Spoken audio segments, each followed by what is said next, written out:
Hello, my name's Ralph and welcome to my video about putting down flooring.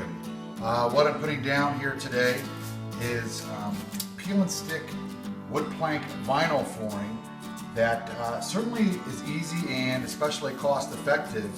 As you can see here, the type that I got was Tranquility. I got this at Lumber Liquidators, paid a real nice price for it, as well as the installation of my own. I took a lot of pride in what I did, and so it wound up to be a very cost-effective project. I put this video together because I wasn't able to find much on the internet or any YouTube videos that showed how to do this.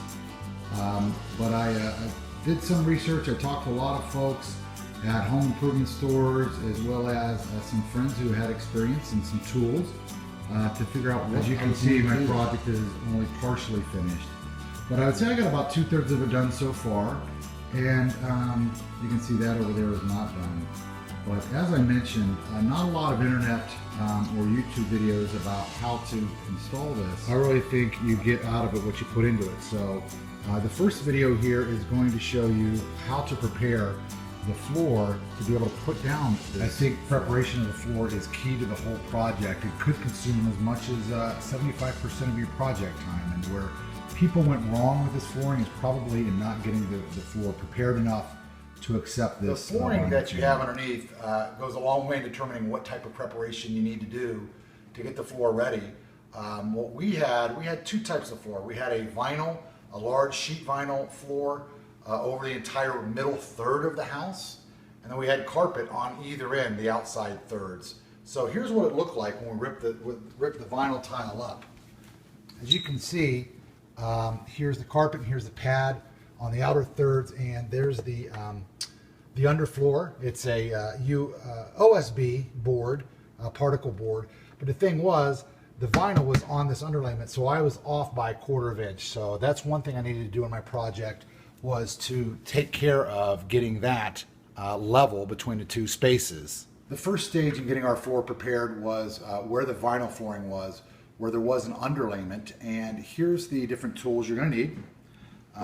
This is called a Wonder Bar, I guess.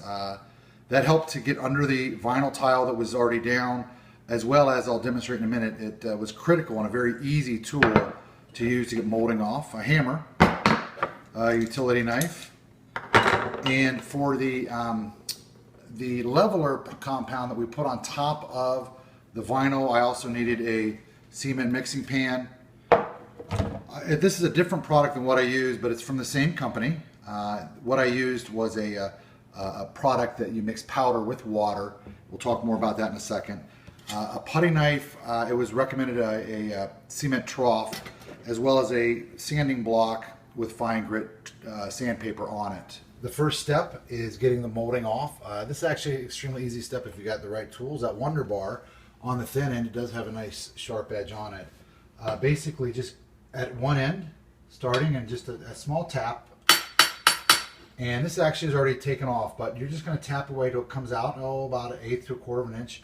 Work your way down the baseboard with some light taps. And then finally, once it's away far enough, just take the other end. And if you're able to get it into a nail to get some pry, or around a nail, you can pry it backwards.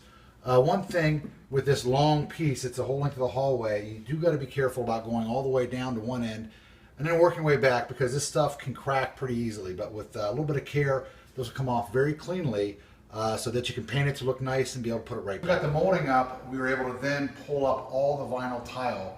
So if you can imagine across here, it's already been pulled up obviously, but a large sheet vinyl that was very thin, but did a nice job for a couple of years. This wasn't especially easy to get up, but if you can use a sharp knife to get a starting point. The Wonder Bar can also get you started, and also a larger set of pliers can be helpful to grab an edge. But basically, you have to get your body in a position with enough leverage, as we were able to just start pulling this vinyl up, and it just started ripping all along the wall. And we'll talk about what we did with that in just a second. But the tile that was here is what's called perimeter glued, meaning it was glued around all the edges from probably 2 to 4 inches out, as opposed to the whole thing being glued down. From my understanding, if the whole tile were all glued down, then you potentially could put this right on top of that tile. I wouldn't recommend it, but I guess that potentially could be a solution. One way you can find out if your existing vinyl tile is perimeter or area glued is simply with your sharp knife out in the middle, 1 or 2 small cuts, and then take a flat blade screwdriver and see if you can lift that up. If you can't, then your tile that's already existing is probably area glued, but it's unlikely that it is. As mentioned, we pulled up the vinyl. It left a lot of damage on the nice underlayment floor that needed to be repaired, and to do that, we used this Henry product. I used a mix product that I mixed with water in this container. You can also use this right out of the can as well. I'm going to use this on the next side of the project, the flooring over there. But basically, you mix it up, and where the damage is, well, first, before even doing this, you're going to want to pull out the splinters so that there's nothing loose, no loose wood particles hanging out. But basically, just put it in there and then smooth it out quickly, smooth it out to a nice finish to where the good finish was, filling in all the different blisters so that everything is nice and level. Let that dry as it was recommended for about 2 to 3 hours. After that, came over with a very light pressure with a fine grit sandpaper, just kind of smoothing it over a little bit, again, light pressure, and also worrying about the ends and smoothing it into the floor that was already there. That's how we repaired the underlayment where the vinyl was. So that brings our first stage of the project to a completion. We were able to put a nice smooth finish down on the existing underlayment to be able to put these peel and stick tiles right on top of it, so there'll be nothing raised up. It'll be smooth and it'll be lasting for nearly forever. Our next video will be how to put down or get your underlayment ready for carpet. We're going to look at pulling up carpet and also getting the floor underneath that ready, actually installing an underlayment floor. But so if you don't need carpet, you don't need the second video.